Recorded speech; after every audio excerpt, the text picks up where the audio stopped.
Today is Tuesday, October 11th, and we're taking things one day at a time here on Outside the Oval, the newest running experience on the internet. Today on Outside the Oval, I will be joined by my former high school teammate Jase Headings, and who will break down his high school career while also sharing a few personal stories with us as well.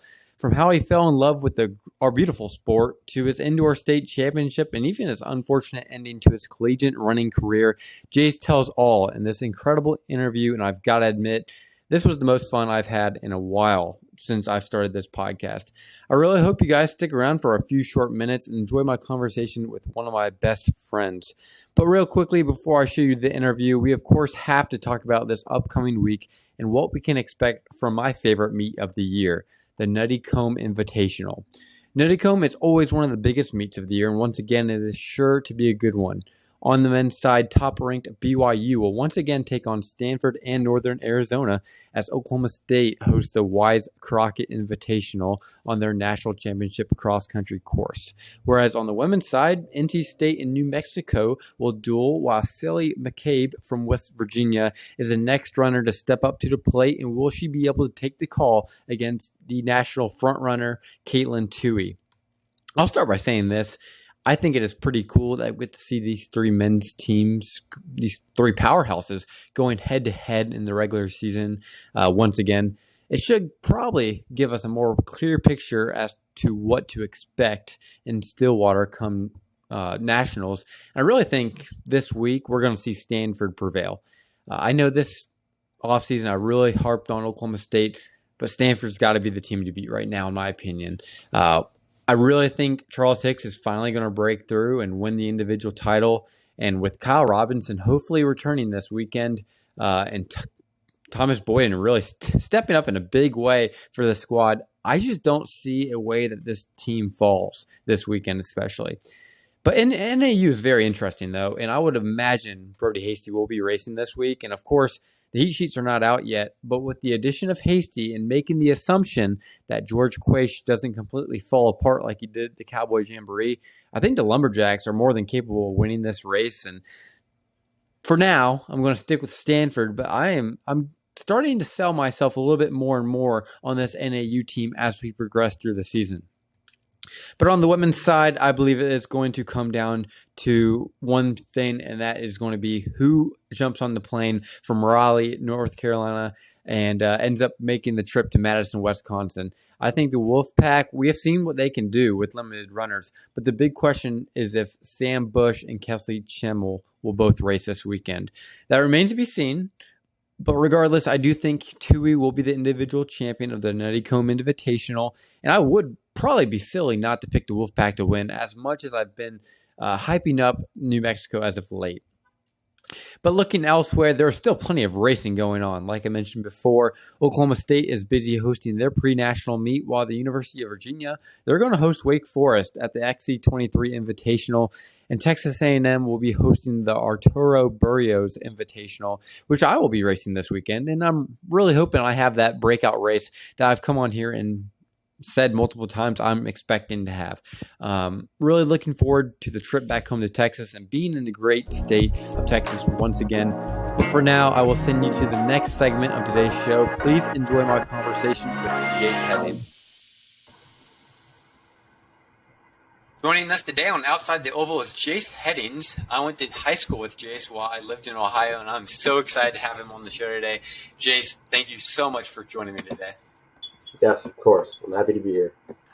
Absolutely. And I've talked about this before we started today. When I first started Outside the Oval, this is one of the episodes I was looking forward to most. I had 3 on the docket. I was like, I got to talk to Zach Kreft, got to talk to Justin Greer, and I got to talk to Jase Headings. That was kind of what I was thinking. I'm so happy that you were within one of the first 20 episodes. And kind of to give you a brief rundown, I first met Jase. He was an 800 runner who played football at my high school, like I mentioned.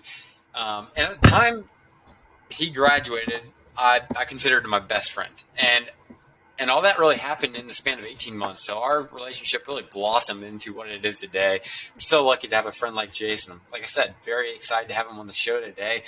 And without a doubt, one of the fastest I've grown to love someone. And he's a big part of my running career so far.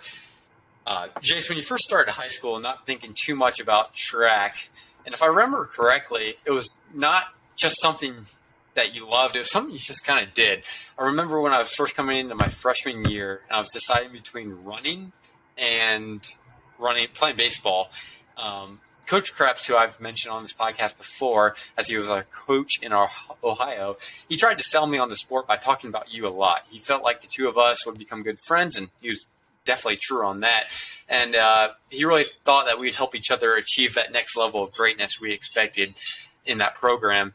But he also mentioned in another conversation that he was not sure if you'd run your junior year or senior season. Instead, just play football. So I'll start today's conversation there. What was your thought process in terms of football and track entering your junior season, and what ultimately helped you fall in love with the sport? Yeah, so with football, I wasn't like an amazing football player, but I had played it since I was like 7, and it was just my number one sport. It's always what I did. But growing up, I was really excited about track because I like to run, and I was kind of good at it. I ran like a 5K in 5th grade, a 5K in 6th grade, and I don't know. I scored pretty well, and I was like, yeah, this is something I want to do as I grow up. But football was still always like my number one sport. And then moving forward, I didn't have like a ton of, I didn't have a ton of things coming out of football. I was just playing to play, and I love the sport. I still do. I love watching football. But I started loving track more and more. And when it really clicked was my sophomore year of high school, when I got Krebs as a coach for the first time, and he kind of opened up the sport to me. He showed me why track is an amazing sport and why working hard and benefiting and all the benefits of that, like winning as one of them, and then achieving your personal goals, that's another one. But at the end of my sophomore season, he told me, and I started to realize that I could be pretty good if I, put my head down, really worked hard. But football was still my number one at the time. So I went into junior year playing football again. Then junior year track rolled around.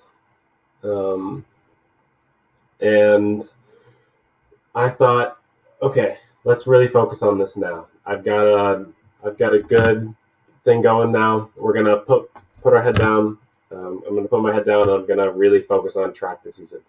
So I did, and I gave track my all. And I had an amazing group of freshmen around me to train with me for the first time. It was incredible running with Aziza, the senior, like my leader. And then I had 4 freshmen there to run with me every day. And that's really where I started to love the sport of running. I fell in love with running and workouts and the friends that I was making. It was just an incredible time to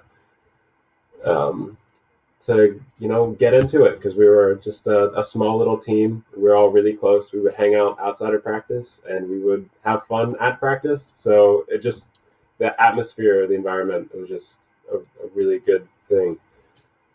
Yeah, so if we go to that junior track season, you end up winning the district championship in the 800 that season, which, by the way, was a huge upset. I feel like we all knew you were capable of it, but to everyone else, you took down Taylor Hopkins, who at the time, if you don't know, Hopkins was the best 800 runner, best middle distance runner in the state, and you end up winning that race running a 1:53. You beat him, but you end up falling short at the regional meet, falling short of state. But after that, you ended up deciding to quit football, which, like you mentioned, was your number one entry in that junior season, for cross country, which was all you ever really knew for the longest time. So what went into that decision for you? Because I know it's a hard decision to make. Yeah, so, it was barely 153. It's basically a 154, but but yeah, I did run 153. What I have to say about that season is my inexperience showed a lot. I hadn't raced fast 800s all that much. It was my first season going sub 2 even. I was so close to going sub 2 my sophomore year, and I didn't quite get there. That was my goal for my junior season, was to go sub 2. And then I ended up running a 153 somehow. It was the perfect race and the perfect day, and I led wire to wire, and everything just went well. I stumbled across the finish line because I had nothing left. And then I tried to do the same thing at regionals, and with my inexperience, I couldn't pull it out. I dropped 5 spots in the last 100 meters, and that's what it was. And I was extremely unsatisfied. I could not live with myself being, one of the fastest kids in the state, not being at the state meet. And it crushed me. I mean, I sat under the bleachers and I cried, and Krebs, he comforted me and he said, you know what this means? This means you have to run cross country, because all those kids out there that beat you ran cross country. And that was really hard to hear, because I had considered it, and I had always put it off as, I'm a football player, so I'm not going to run cross country. So it was an extremely hard decision. It was a tough summer to think I might not be playing football my senior year of high school, the sport that I've played since I was a kid. But eventually Krebs kept talking me into it, and I went to a couple cross-country practices, and after that I was hooked, because I was hanging out with my best friends, and it was like track, but better, because it was, cross-country, that group is just, it's incredible. Anyone will say that their cross-country friends are like, some of their closest friends. Everyone's so genuine, and the team is great, and everyone welcomed me so much. I was so welcomed by, the 4 sophomores at that time, and everyone else. So I just felt like I was getting a big hug every time I came to practice, and I was ready to enjoy the day. So ultimately I told the football coach that I wouldn't be there, and he said, yeah, I figured this was coming. But you look like you're enjoying yourself. And I said, I am, and thank you. But yeah, so that's what came down to it. Yeah, that's awesome. That warms my heart hearing it. I've heard it many times before, that story, but I love hearing it. I think that's something that people will really appreciate. And that cross-country season really went great for you, and maybe not in the eyes of you. I'm sure you expected something more, because we all always do, and ended up finding a lot of success at college level, even at cross-country. But in your first season, you dipped under 17 minutes in the 5K in a sport you've never raced before, and you got some unique experiences. So from what you can remember, what moments stick out to you the most from your first and only high school cross-country season? Yeah, so like everyone does, you chase a time, and I had no times to chase because it was my first season. So I had no clue where I would be in the lineup. I wasn't sure if I'd be number 1. I wasn't sure if I would be number 7. I had no clue. I mean, especially with the sophomores at the time you included, I had no clue. So I just ran out there with my inexperience, and I tried to run fast, and sometimes it blew up and sometimes it went well. Breaking 17 was really cool. That proved to me that I wasn't just like an 800-meter runner. And that's not like insanely fast when it comes to elite athletes. But to me, I was like, wow, I can break 17. I can contribute to the team, and it was a great time. And while chasing times is fun, my best memories are the workouts and grinding out with my friends, because there's something about putting in the work and then reaping the benefits later. Going to state was incredible. I mean, state was an insane experience. It was the first state meet I had been to, because I didn't go my junior year. So cross-country state was, I felt like I had contributed so much. And I felt like because I was there, we were able to, excel and reach that higher point as a team. And even with with that, we were so close. Like the memories that we were making along the way it's unforgettable. I'll think about going to Moe's after tempos forever. Every time I go to Moe's, I think about the tempos that we would do at Glacier Ridge because that's just such a strong memory, and it's something that I'll never be able to pull from that. Absolutely. There's so many good memories, and I'm sure you and I could talk for hours like we do when we get together a few times a year we get to. But from your cross-country season with us, I remember the Worthington Hill workouts that summer. They were brutal. Driving to weights, listening to Daft Punk, and various memories from our runs together. I couldn't imagine a freshman and sophomore 2 seasons without you. And I think my favorite, however, were the times our entire team was together after Saturday races. And a lot of us guys, we talk about this often, how we had no idea how we were in the good old days right then and there. It's kind of like what Andy Bernard says in The Office finale, right? Those are days and the moments that I will forever wish I could go back to. And before we move on, just how did the relationships that you built by becoming a true distance runner, what did that mean for you as a runner and as a human? Yeah, so I think as a human, I think it taught me to be a leader because I was the oldest.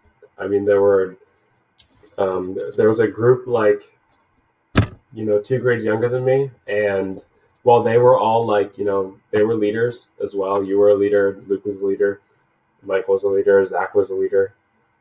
I think I just felt this role of you're the upperclassmen, so you need to step up and lead them, and not that you guys needed led, but just to be that upperclassman role model for everyone. Sometimes I wasn't the best role model, I will admit,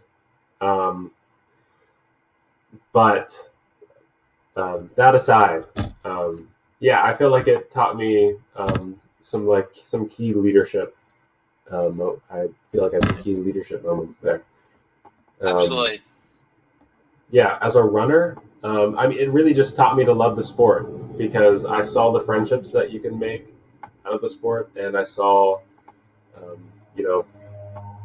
the good things, the winning and the success that you could have in the sport. So I learned that hard work ethic pays off eventually. So.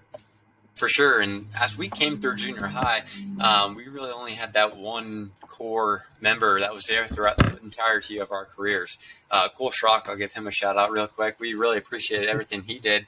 But up until you came, he was the only person we had to kind of follow. And I'm speaking for Luke, Michael, and Zach, Brady, Colin, even everyone that was a part of that important team dynamic that we really appreciated what you brought to that team. And we'll never forget it.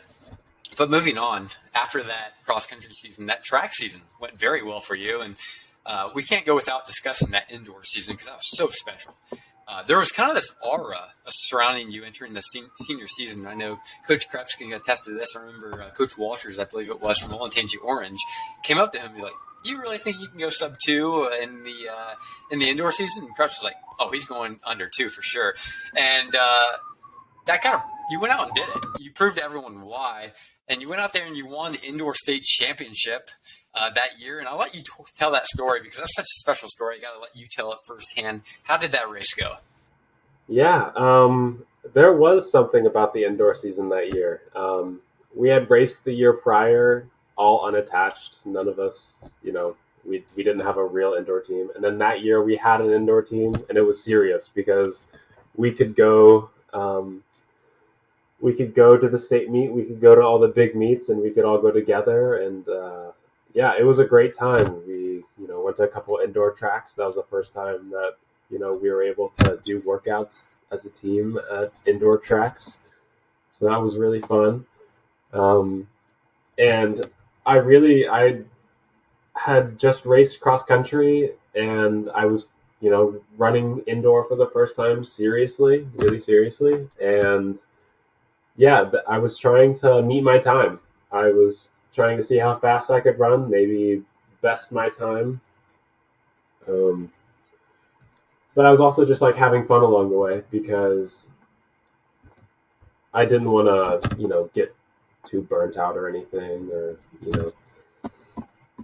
anything like that. But that race, that indoor state meet, I had raced at Spire once or twice before, I believe. And it was my favorite track because it was a 300-meter track that to this day, I still prefer to run 800s on 300-meter track. It splits the race perfectly. I mean, you got that first 200, the middle 300, and then the final 300. Something about it. It just splits the race perfectly for me. I love it. Yeah, that race was really interesting because I didn't go into it with a plan. I just wanted to gauge the pack because I knew there was such a wide range of talent in that race. I wanted to gauge the pack and see where everyone was at, like mid-race, and then go from there. So that probably wasn't the best idea.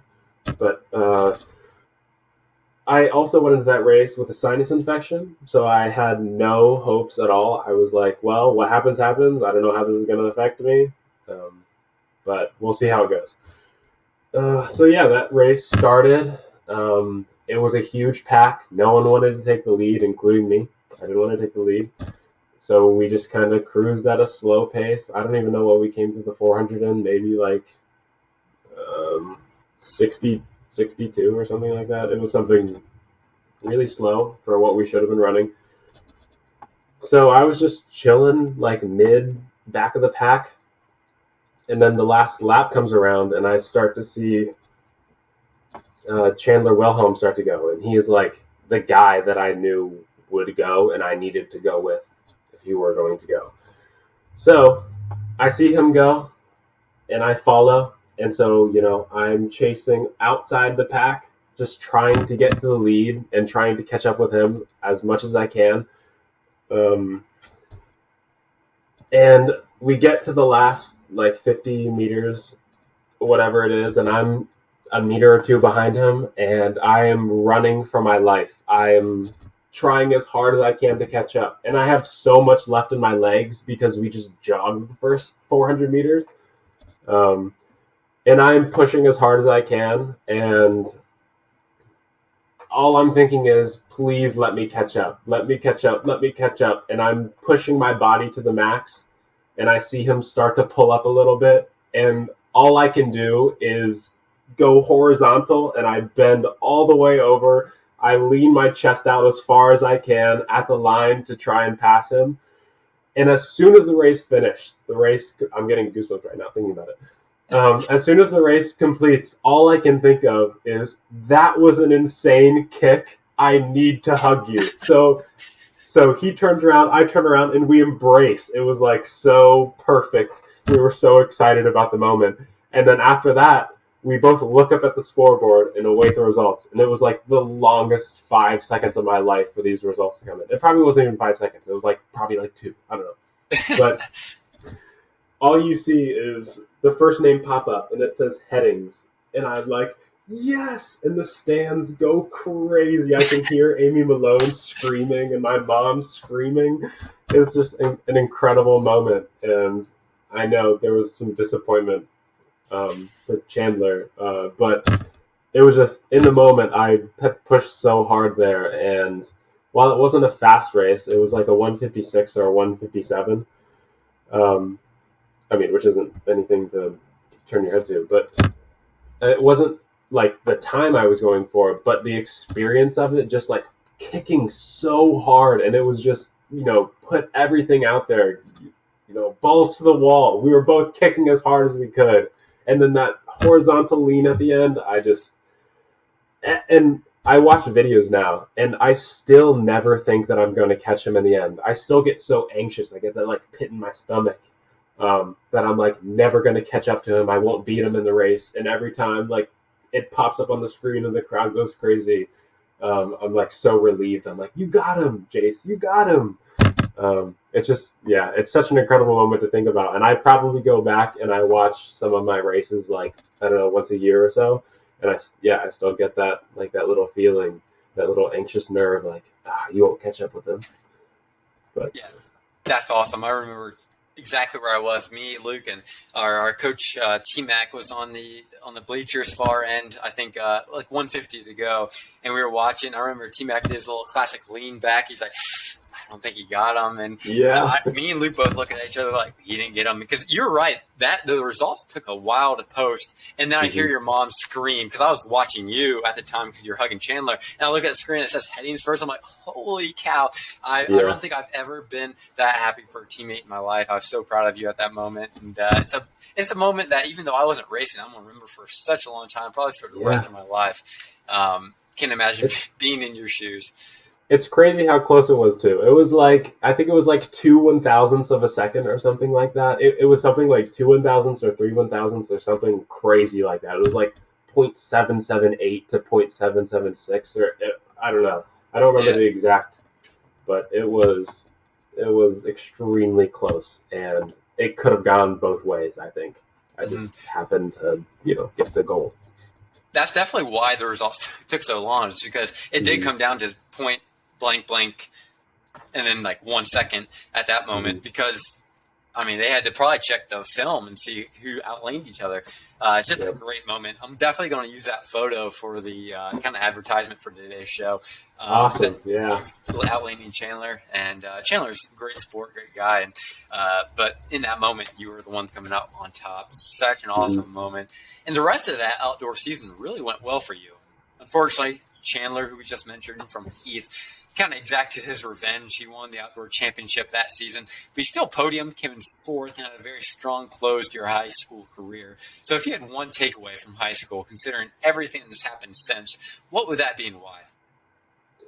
Yeah, so that high school season, it did go really well. I had put my head down in cross country, put my head down in indoor. I was coming off an indoor state championship title. I was ecstatic. I was so happy, and it was time to keep grinding, and it was time to battle it out at the state meet. That's what I was going for, and I ran a lot of 154 lows, but I never beat that 153 high.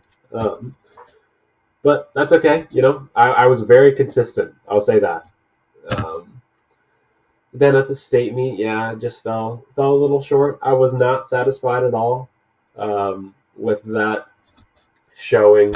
But if I had to learn something from that, it's the highs and lows of the sport. I mean, the extreme high of winning state indoor, I felt like I was on top of the world. I felt like I was the man. I was like, this is my outdoor season to show everyone that it's not just a one-time thing. I'm going to keep going, and I'll be at the state meet this year. This will be my first outdoor state meet, and I will be up on that podium, and I'll show them that I'm one of the best in Ohio. And and it didn't work out. Just like the end of my junior year in outdoor, sometimes it just doesn't work out, and that's okay. And I had grinded a lot, and I was tired. I had grinded a lot. I put everything I had into it, and it's okay that it doesn't work out, because there's another step to go to, another time when you can rebuild and then nail it again. You'll get that perfect race. You'll get that the perfect around the curve to a kick or something, or you'll get that perfect weather or something. And that day I was just feeling a little off, and it's okay. It's okay that it didn't work out. Absolutely, and that really hits home. I feel like that's what makes our sport truly special. And I'm sure I've talked about this on this podcast before. This sport's not special without the lows, because that's what makes the highs so good. Because when you're talking about the lows, I can tell you exactly what races I think of for myself when I think of the lows. And when you talk about the highs, I can think of, you mentioned coming off that turn. I can think of races where I'm coming off the turn, like, I'm going to catch this guy and I'm going to win.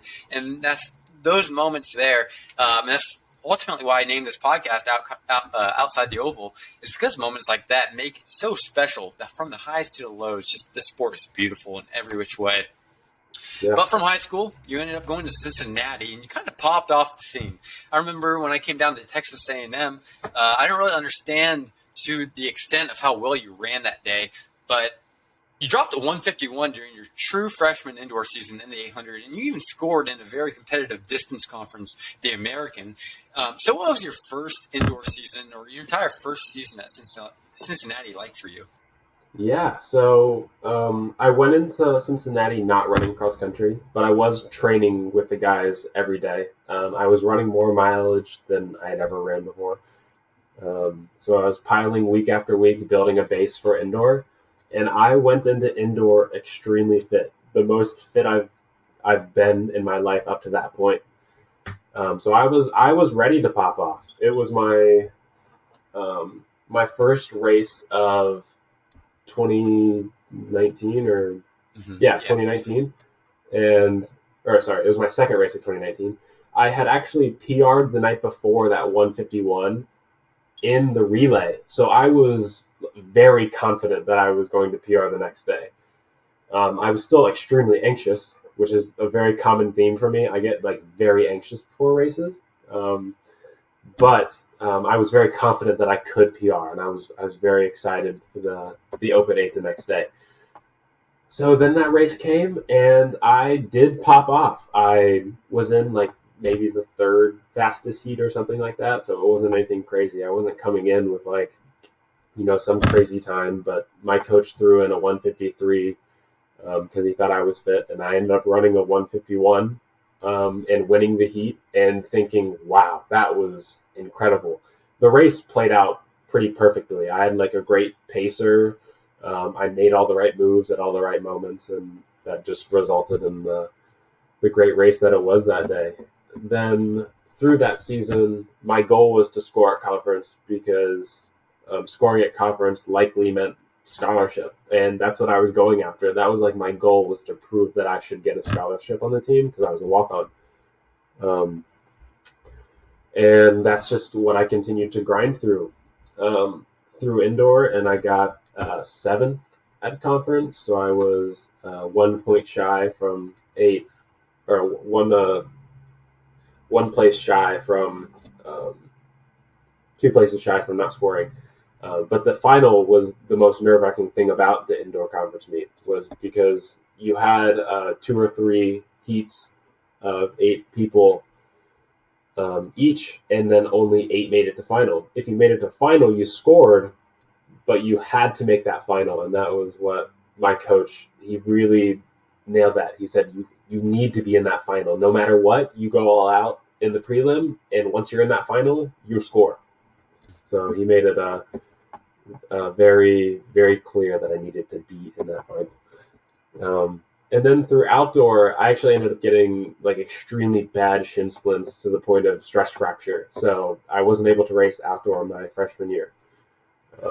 But I was, while I was crushed, I was like, well, I have 5 more years of college to go. So now I'll be able to run outdoor track my senior year, thinking that the rest of my college career will, go according to plan. There won't be a pandemic or anything like that. So I got that. And from there, you did get to race cross country after that track season, which is incredibly special, knowing how much you love the sport and running cross country distance. And you even got to run your first ever sub 16 5K in a road race with Coach Krebs and Luke, our teammate, which I believe is probably the most special mark in our sport. At least to me, that was the most special day in my running career to this point. And things seemed to be going really well for you, but you were suddenly diagnosed with a heart condition. And I remember the day you called me. I was in my freshman year dorm, and this is truly a heartbreaking day for me, and I know this is difficult for you to talk about. Could you quickly tell me and everyone else about that and what it is? yeah, so just to like fill out the timeline a little bit, let's see. Yeah, I didn't race outdoor my freshman year. I raced cross country, which was really fun because I finally got to go to the cross country meets, and I got to run some 8Ks, and they were terrible. And the 10K was even worse, but it was fun because like I was running cross country and I was contributing to the team. I was top 7 on our team a couple times.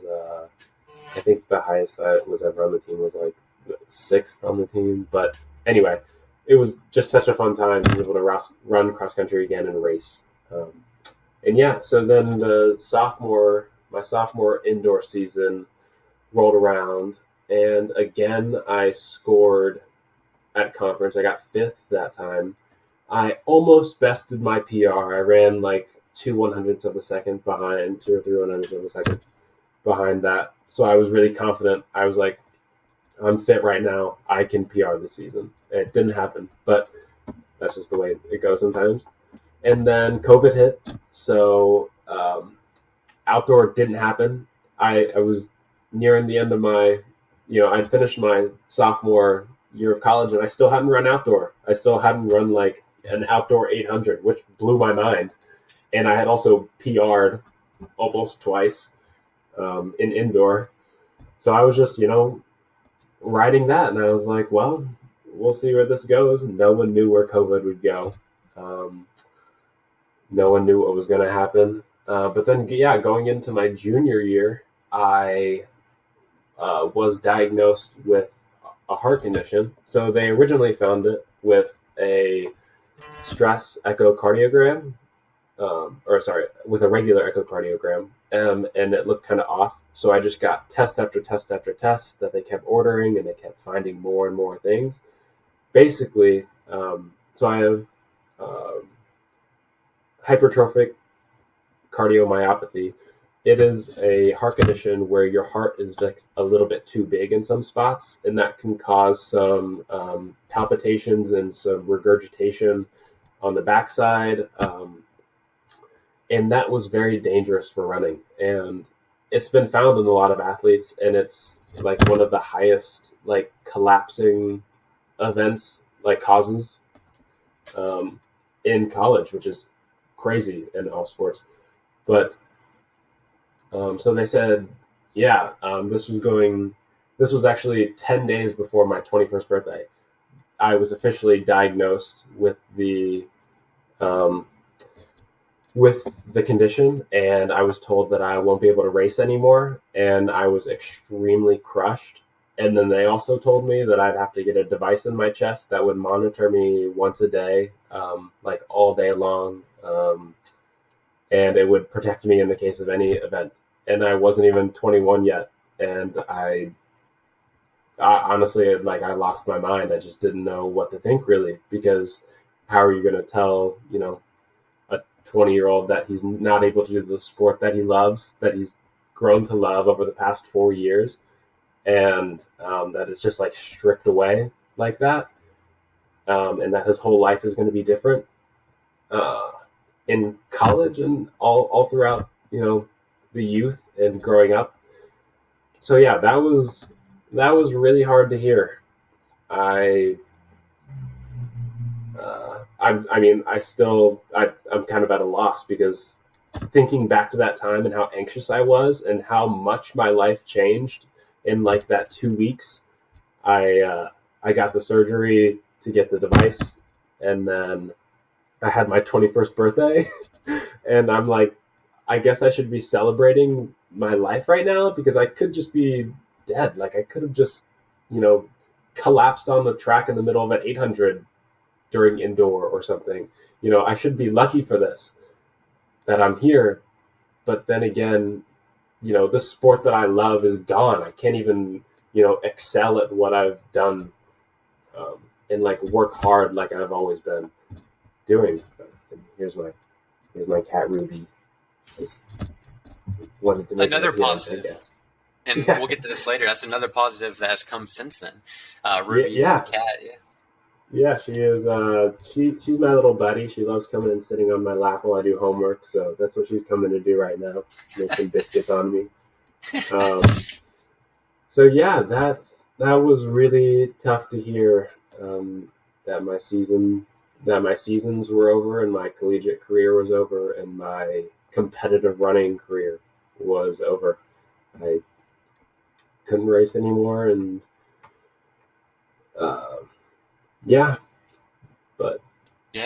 and we're absolutely not going to end this episode of Outside the Oval on a sad note. There's so much more to the story of Jase Headings, more than just this high school career, than a very sad, unfortunate ending to his college career.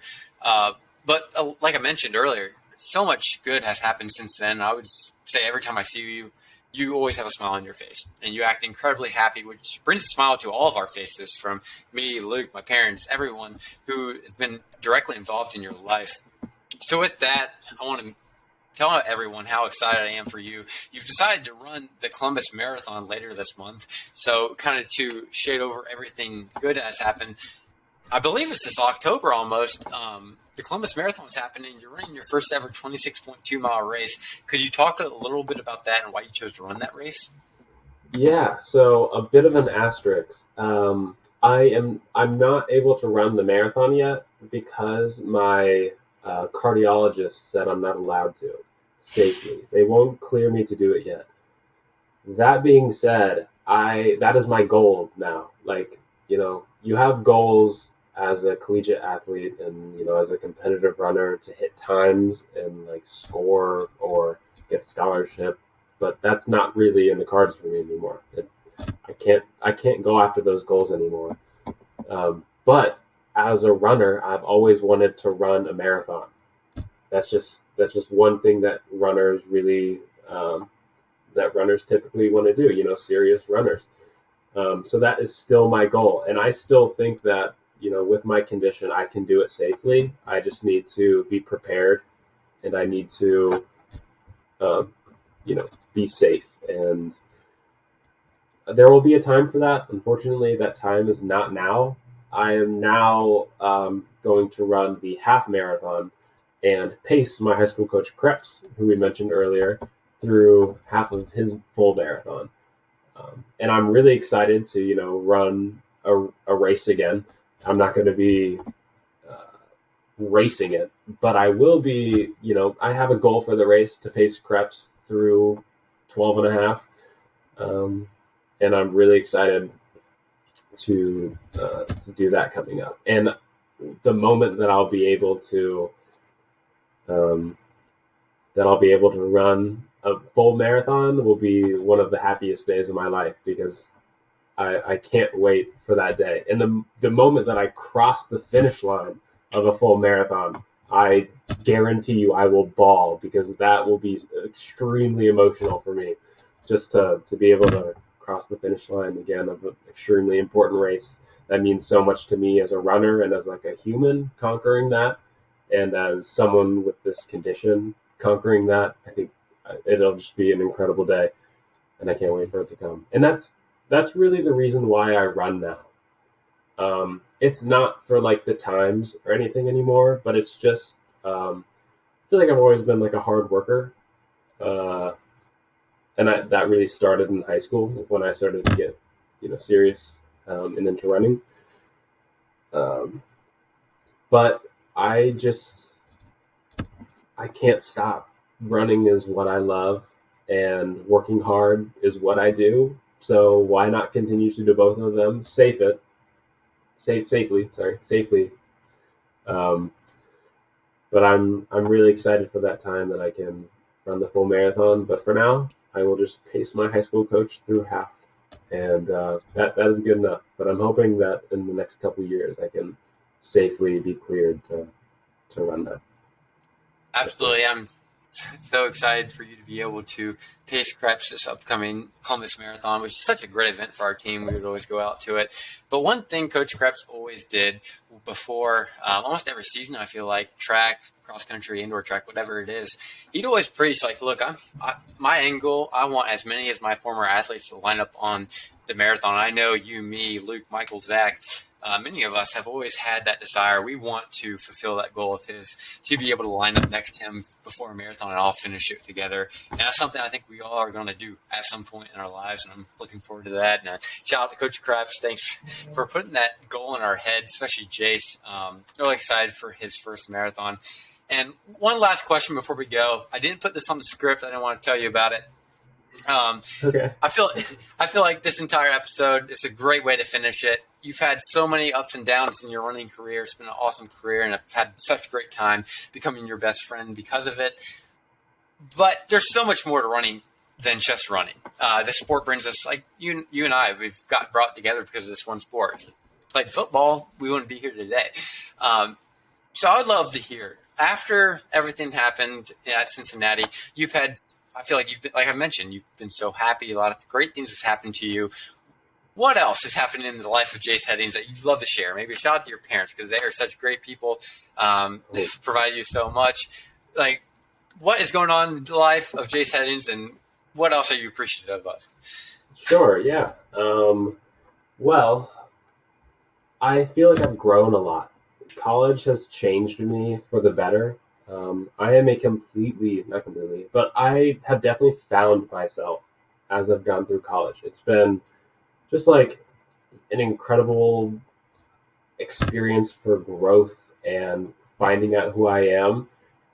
I've had like relationships that have started and failed, and friends that I've gained and lost, and everything has like taught me so much about myself and about like the world that I'm like extremely thankful for all those experiences. And I actually say this kind of often.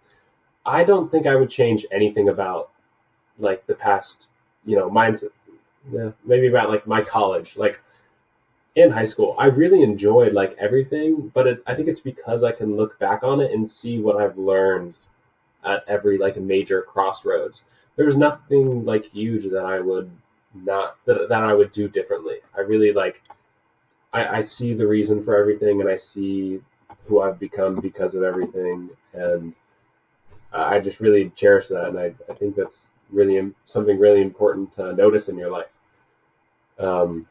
As far as like other personal stuff, I guess a result of like finding out who I am, I've kind of gone on like a different career path than I thought I would. I'm in engineering, but I've just recently gotten this like technical engineering sales type job, and I love it. And I never thought I would. But that's definitely going to be my career moving forward. And it's so exciting to know exactly where I want to go and exactly what I want to do, because I've never had that before. I've always just been like, yeah, I'll do something in engineering and we'll see where it goes from there. And now I have a direction, and that's really exciting for me to not just, be flying solo and unknowing. I now know what I want to do. And yeah, that's really cool to me. Yeah, that's beautiful to hear. And Jase, I can't tell you just how appreciative I am for you coming on the show today, telling your story, getting to reminisce in some old stories as well. And I had a great time. I can't wait to see you again. And just want to say thank you for being my absolute best friend for the past several years. I couldn't have done this whole life thing without you. And look forward to seeing you again. Yeah, of course. I really appreciate coming on. When you asked me, I was really excited to do this. And I knew that we'd get some good conversations going, so I'm thrilled to be on to be on the podcast, and I'll definitely be tuning in now to some of my favorite guests just to hear what they have to say. I got to go back and listen to Christian's podcast because I know he's a funny guy, and he's my best friend now in college. But we really grew close in high school, and I love getting to talk to you once a week still. I feel like we still talk so often, so it's really fun watching you grow from afar as well. I can tell that you're really finding yourself too, and that makes me happy. Makes my heart happy. I love seeing all you guys change so much, just like the way I'm changing. Love to hear that. Thank you so much, Jason. I will catch you guys all next time on Outside the Oval.